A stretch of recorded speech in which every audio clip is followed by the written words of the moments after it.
Good morning, y'all. Taylor here with y'all, 106.7, broadcasting from the Red Wing Shoe Studio. And today we're joined by country music singer, songwriter, and just American badass, Miss Ashland Craft. Welcome to y'all. Thank you for having me. I'm so excited to be here. We're excited to have you because you appreciate good music. Yes, we were just ma'am. talking about the 90s era. Yes, 90s, 80s, 70s even. Good. Going back, I'm obsessed. That's what I Who grew was up like on. your musical influences? Like who turned you on to country music? So many different people. I mean, you were just playing Leanne Rhymes, loved her. Literally anybody that was played on mainstream radio from the 90s on, I feel like was a huge influence for me. Rascal Flatts.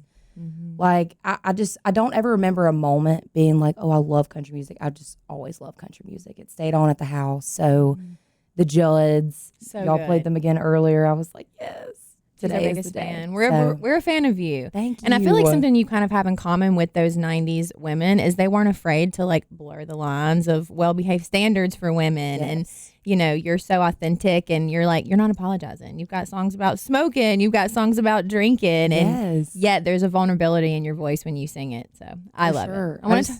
I was going to say, I want to talk about your new song because I've been playing it all morning, right damn now. Because right out of the gate, speaking of like the 90s, you talk about Joe Diffie. Yes. You like Joe Diffie. Yes, all those greats. I mean, but that was just one that we were trying to pick who do we want in this song. So Joe Diffie just felt like the epitome of the 90s, in my opinion. So good. Yeah. Tell me about the creative process of the song and what made you want to put it out right now. Yeah. I love live music. Of course, country music, I feel like, is very heavy on that as well. Grew up listening to honky tonk country. I literally grew up listening to everything, but I always resonated so much with the honky tonk music. And I worked in a dive bar called Wendell's Dip and Branch, which that was all they did there. I sang in the house band, and then in between sets, we had like 45-minute set, 15-minute break. And on that 15-minute break, I'd go out and line dance in between every single set. So it's like sing, dance. And then even before that, speaking of line dancing, before I could even drink or anything like that, we had this thing called the 418 Dance Barn back home in Piedmont, South Carolina. It just sounds like a good time already, a dance barn. And it was for like the kids. So the people who couldn't drink yet and the parents could send the kids. No, there was no alcohol served, but we would all just line dance. So it is kind of instilled in me from like middle school, I would say. And I've always loved writing music that people can dance to, that feels good. They can flip on in the garage while they're working on cars, a.k.a. my dad, and listen to. And so that's really the story behind this song. I think we went in, we wrote this song kind of with the hopes of, you know, involving the crowd, involving the fans, and speaking directly to them and getting them kind of involved in the song. So that was the main goal, I'd say, out of all of that. It's for the line dancing, hard working, whiskey drinking people, girl. Hard working. And that is out this Friday. So we got an exclusive sneak peek. Very excited. So excited. You mentioned, you know, back to the barn line dancing days. When did you start singing? Did you kind of just grow up doing that? Yes. I remember singing, like I remember like first talking. I don't remember a moment where I was like, I want to do this. It's just something that came so natural to me. And I think it was very therapeutic for me in life. And hearing more songs growing up, it just spoke to me more and more, and I eventually was like, okay, maybe I do want to do this as a career and share my stories with other people. So I'm going to go for this. When did you move to Nashville? I moved to Nashville. I'm going on 6 years ago now. Well, happy anniversary. Thank you. It's getting close. I think February is my 6 years. So. Well, you've done a lot. You just signed a record deal. Yes. You made your Grand Ole Opry debut. Girl, did. you are just busy. Congratulations. It's been blessings upon blessings. Very, very thankful. It's been a heck of a journey, that's for sure. But I've learned so much in the 6 years that I've been here, almost 6 years. And I feel like it's kind of been a good like crash course in a sense.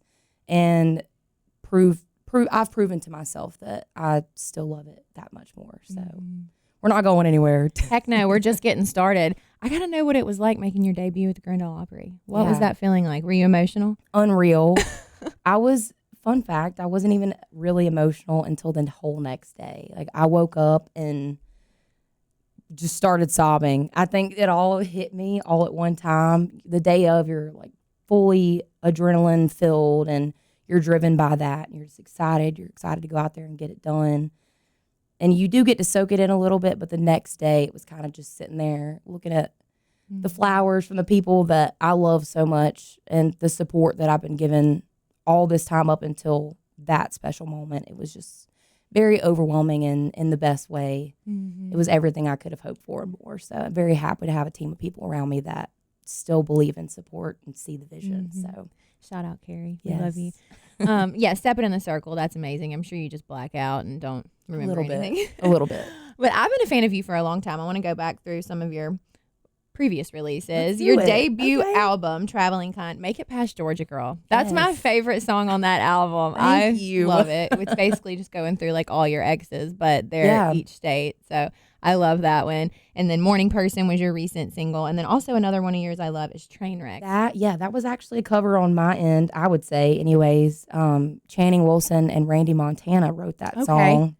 And Bradley Jordan, fun fact, he is affiliated with Peachtree Entertainment, and I met him back when I was working at Wendell's Dip and Branch, and he was the one that kind of first told me about them, I guess, and he had sent that song, and then I heard Channing sing it at Eddie's Attic one time when I was opening for him, and I was like, I want to cut that song so bad, but he doesn't know who I am. I'm just some girl from Piedmont, South Carolina. So I think Channing and I kept in touch over the course of a couple of years. I sent him like a work tape of the song, and I think he officially gave me like the go ahead to cut it. So that was a lot of pressure, and I don't know, I'm hoping that one day there's a moment where him and I get to recut it in a more stripped setting, I guess, and where he gets to put his vocal on it as well, because his version is so jaw-dropping. It's uncomparable to anything else. Oh, wow. Well, we're speaking that into existence for you, because you sound incredible on it. Like, I have blared that in my car. I'm a drag. So good. It's true. Girl. We are who we are. Yes, I love it. Amen. So you're talking about, going on the road. You've done a lot of shows this year, and you're ready to just like chill out. So what does 2025 look like for you? Are we going on the road some more? Oh, yeah. The road is always in the picture. I say chill out very lightly. Yeah.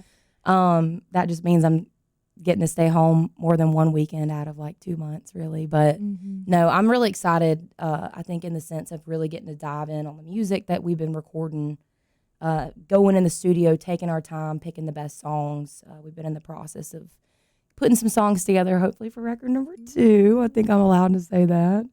But yeah, that's the goal right now. So I think now it's just shifting the focus a little bit to what we're going to take out on the road next year.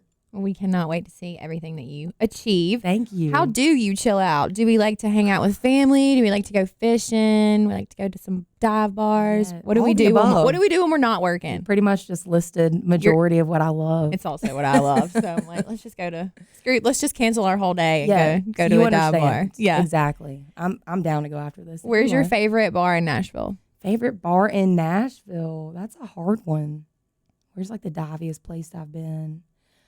We did like the Right Damn Now cover shoot at the Underdog. Yeah.